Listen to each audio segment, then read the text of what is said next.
Eric, you guys, I guess, cut it to two there and crowds into it. And then they hit like three threes in 50 seconds. Those big freshmen, you don't necessarily expect it. What'd you think of that and how impressive was that they were able to do that? And it wasn't obviously a good stretch for you guys. Yeah, I thought Brandon Miller was phenomenal in the second half. I thought the first half we did a great job of executing a defensive game plan. We went under twice on him, and he hit two big threes. I mean, that's what you need great players to do that are on your roster.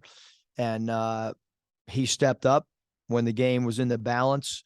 I mean, it's a team that's playing with great confidence. They're fourth in the country. They won at Houston.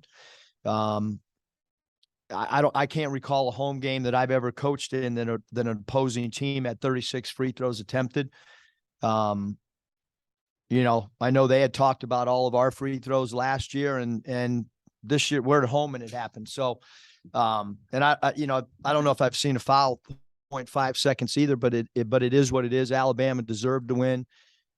They went through that stretch that was way too much for us to overcome based on our lack of shooting and our lack of stretching the floor out. I mean, we take 10 three balls attempted to their 20, so they took twice as many threes as us, and we only go to the line 23 times. So I don't know how I don't understand that. If we were taking a lot of 3-point shots, I would understand it.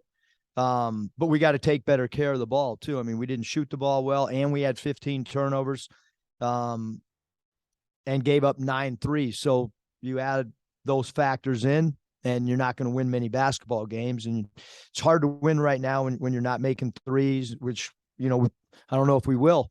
And then our free throw percentage has got to improve as well.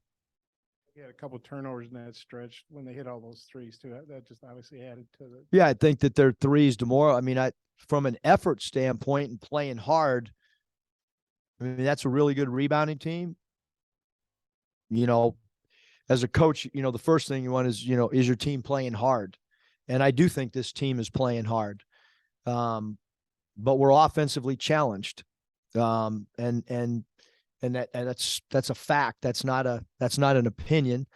And there'd be a lot of other teams offensively challenged too if two players that you built your roster around aren't here.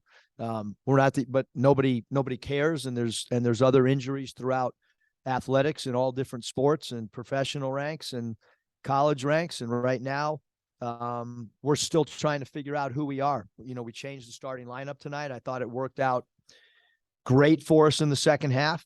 We changed the starting lineup in the second half. I thought it worked well the first segment. And then, like you said, Bob, they hit those threes, and if we're not going to match them threes and we're not going to get to the foul line, then you're gonna see what happened tonight. Jalen Graham obviously had probably his best game of the year so far. Just what'd you think of him, and what was different for him about this game? Well, he played really good offensively. He gave up the 3 in the right corner to Clowney, which was, I thought, changed the complexion of the game. I think that was when we were maybe a possession away. Offensively, I thought Jalen was awesome. I mean, I thought that he took good shots. He's a good passer. You saw his ball handling. We just got to continue to work defensively because that Clowney 3, we were switching pick and rolls, and so there was no reason to really help. But that's one play, and certainly Jalen was a huge bright spot for us offensively. On this a little bit, but you went with the bigger lineup and started Mikal. Just what did you think of his night, and how did you think that particular move worked out for you? Yeah, I thought it worked out well. They have a really big front line, and so that was a little bit of the reason. What we'll do at Vanderbilt, I have no idea right now. I mean, there's a lot of stuff that I'm still, trying to solve and search. If there's something there to try to figure out, we're trying. Coach, 9 turnovers tonight between Anthony Black and Ricky Council. I'm sure that's probably too many for your backcourt. Did you see a common theme there, and how do they get those trimmed down moving forward? Work on ball handling drills. I mean, we're in the middle of the season, so I mean, obviously 9 turnovers between the two, and you're at home, and then we got to go on the road, and I mean, we still got to go at Alabama. I mean, we just played in front of 20,000 people here. So, you know, how we claw out of this is we have a much more uphill battle than we did the last 2 years. I know that for sure. And then Much more uphill battle. There's no doubt about it.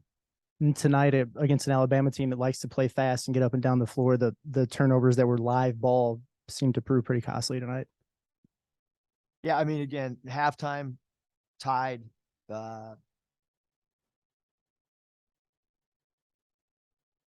You know, some of the stuff that happened,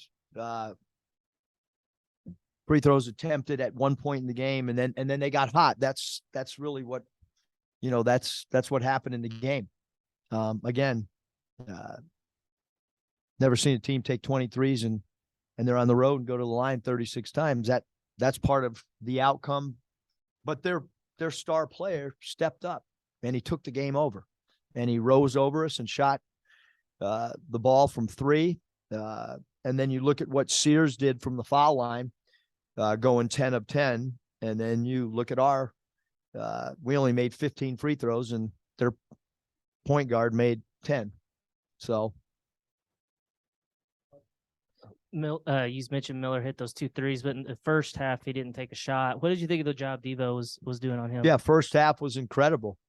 Absolutely as good as you could play a guy. And then in the second half, not so good. We went under, like I said, back-to-back dribble handoffs. We didn't go under one time in the first half.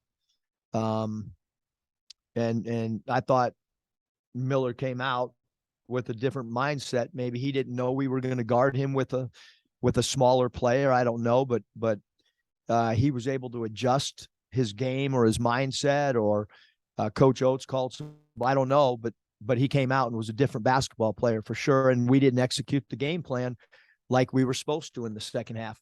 I mean, we never went under one DHO handoff in the first half, not one. We went over every single one of them. Combined fouls and 37 FTAs in the first half. How tough is that to maybe get into a flow of things whenever, you know, that kind of thing happens? Well, there was no flow in the first, and then when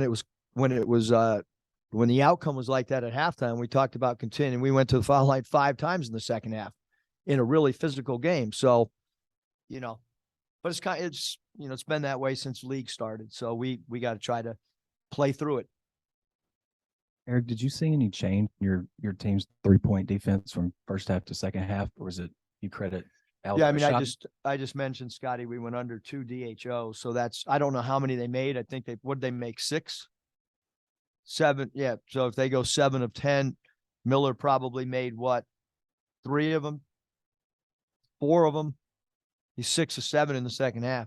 So, I mean, I know we went under at least 2 dribble handoffs, and our bigs didn't do a good enough job tracking with their high hands. I mean, look, he's a lottery pick. Like he's an incredible basketball player, especially offensively. And look at his numbers. I mean, 2 of 2 from 3, 6 of 7 from the foul line, 14 points, all in the second half. Plus, you guys had the turnover battles going your way at the end of non-conference. I think 3 straight games plus 62 and points off. It's going almost completely opposite in SEC play every game. And I know you've talked a little bit about turnovers. What's different then? I know the level of competition's gone up game, but what's really changed to change that narrative? Yeah, I mean, to be honest with you, Kevin, I'm extremely disappointed in our lack of steals, but I haven't changed the game plan or the scheme.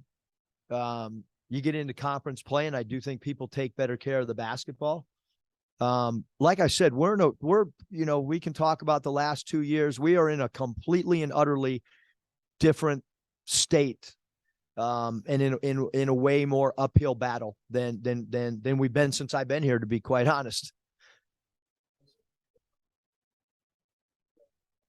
Getting some good dishes for close range shots. What did you think about? Well, we that got to part get of- close range shots, but sorry to interrupt. No, that's okay. But what did you think about some of the creativity or timing as guys came open to finish? Yeah, I from thought we basket? made some good. I mean, we had 9 assists. We probably need more than that. But if you're not making shots, it's kind of hard to have a lot of assists. But I do think we made some really good dump off passes around the rim when they came over to, and you know, that was part of some of the things we talked about.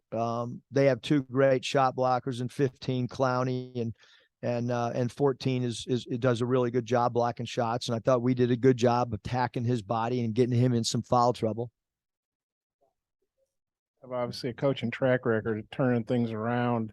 When you say it's a bit bigger uphill than last year's, is it because of the injuries, or why is it a bigger uphill? Yeah, I mean, I battle? think we've had injuries in the past, and you know, Smith got back right away. I think he missed 5 games, and meaning Justin, you know, and Isaiah missed a stretch, and we struggled when both those guys were out. And so, you know, but I thought when Isaiah came back, we changed things quickly, and certainly Justin's first game back, we struggled at Alabama, but I thought we were able to gain some momentum. I mean, just the scoring and the shooting numbers. I mean, we're missing. And I want to be perfectly clear. There's no excuse. Like, again, I've been around the game way too long that their injuries are part of the game, but we're missing 2 guys that we've had projected to play right around, 60 minutes for us. And so, we've got to keep searching and try to figure it out.